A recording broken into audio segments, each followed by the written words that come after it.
Hello, guys. Now, let me sit very well because this topic is very interesting. How are you all doing? Welcome to my channel, and my name is Chikelly, and this is Chikelly Beauty.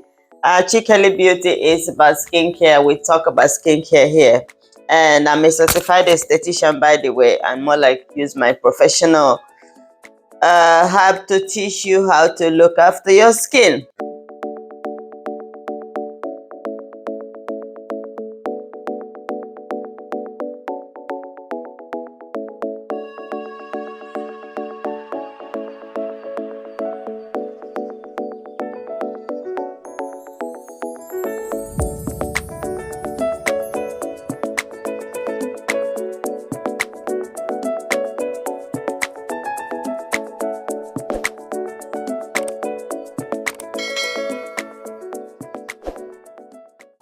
How many of you use this on your skin? If you are from African descent, okay? If you are from Africa, you grew up in Africa, you have the melanin. We are very addicted to sponge. So this is bathing sponge. We are very, very addicted to this. I was more like going through all my videos and I said to myself, I haven't told people things about sponge, the do's and don'ts of it. Because I noticed that a lot of people use this like there is no tomorrow. A lot of people use this as there is no tomorrow. It has pros and cons. And most people are going to be surprised now in this video. Most people, especially people from Africa, because we grew up with this and we use it all the time.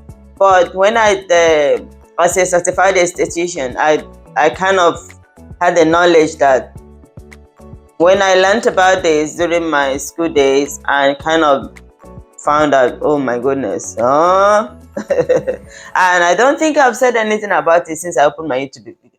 So I'm going to talk about bathing sponge. This is more like a hard one, actually. This one is hard. It has different types. It has the soft one and then the hard one. I think this one, my sister or somebody bought it for me one time when I went home.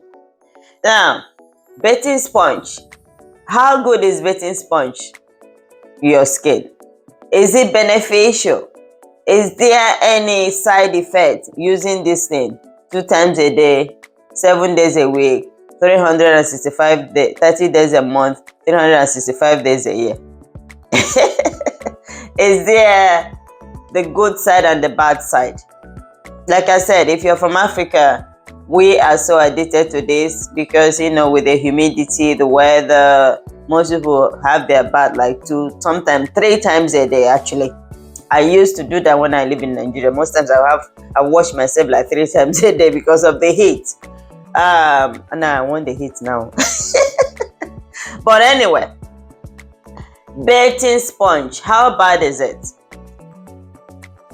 Let me tell you the good part. The good part is it helps to get rid of dead skin cells. Okay, so when you use it on your skin, it helps to exfoliate your skin. It helps to, you know, give you that glowing looking skin. Okay, and it gets rid of the dirt and impurities on your skin. By the way, this should never be used on your face. Yeah, I think I've said that in most of my videos. This should never, ever, no matter any circumstances, used on your face. Okay, so it helps to get rid of dirt, oil on your skin and impurities, and it should never ever be used on your face. No matter how dirty and oily your face is, you should never use this on your face. Okay, because using this, remember the skin on the face is very thin. So when you use this on your face, it's going to actually age you very fast. It's going to dry your skin, and it may cause thinning of skin, and it will also may cause your skin tissues to become overly sensitive, and result will be sunburn. Okay, now What about your body?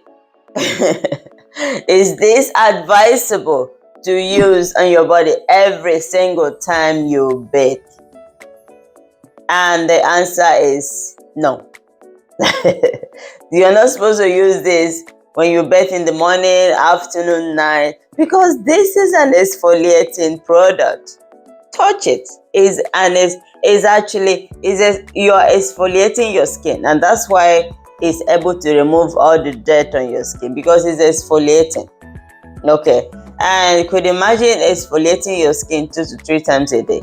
That's why a lot of you end up having dry skin, end up with all the, most times you find your skin, my skin is really really itchy, not knowing that you've done the over exfoliation. One of the side effects of over exfoliating your skin is itchy skin and dry skin.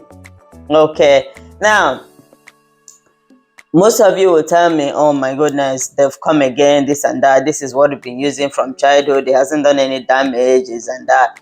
You probably won't notice how damaged your skin has become until you start getting older. Then you know, have I done any damage to my skin, or has my skin responded well because of how well I treated it during my younger years. This is the alternative to sponge. This is called face cloth. Okay, you can use this as an alternative. You can use your your bathing sponge, like in the morning or evening time. Mostly in the evening, though, because when you wake up in the morning, your skin is really not that dirty, so you really don't need it. But in the evening, you can use it. At least you can use it once a day. But the most times, just use this one. So just all you're doing is just, your skin cannot be that dirty, except you're doing like a really really bad manual labor where you're packing all the dirt on your skin. Our skin don't get that dirty like that. Even if you live in a hot climate, you really don't get that dirty, to be honest with you. So the alternative is this, and this is what I advise you to use. Okay, now especially this video is mainly for those that have dry sensitive skin. If you have oily normal skin or combination skin, it's fine. You can just, most times too, is what works for you. Most people may be using it and they won't react to anything. You won't react to the, it won't cause any damage to their skin. But most people, your skin is all being dry and sensitive because you are over exfoliating it with this. Some people, you see them scrubbing as if they are fighting with their skin. So go for what works for you. I know most people will not agree with this video, but go for what works for you. If it works for you, if it hasn't caused any damage on your skin, if you're not noticing all these side effects that I've mentioned, then go ahead and still keep using it. But for dry skin or sensitive skin, my advice to you, baby, no, you should not. This is another alternative. This is a sponge as well, and it's soft. I love the feel of this on the skin. It's like you're massaging. Oh, I love the feel of it on the skin. So you can use this one instead. If face cloth is not your thing, you can use this one. You can even use this on your face. This is so soft. See? You can use it on your face. I can't because I have makeup on. Yeah, so the two alternatives to this. Okay, so leave a comment below in the comment section. Do you agree with this video? Is this something you want to try? Most of the side effects that I've mentioned, have you noticed it on your skin, especially after bathing? It usually happens after bathing. You start noticing the itchiness and all the rest and this and that. Have you noticed it? Are you breaking out after? Do you break out after using sponge? Is there something that you've noticed on your skin anytime you bath? Leave a comment below in the comment section and let me know what you think. Okay, thank you so much, my favorite people, and I look forward to seeing you in my next video. Bye.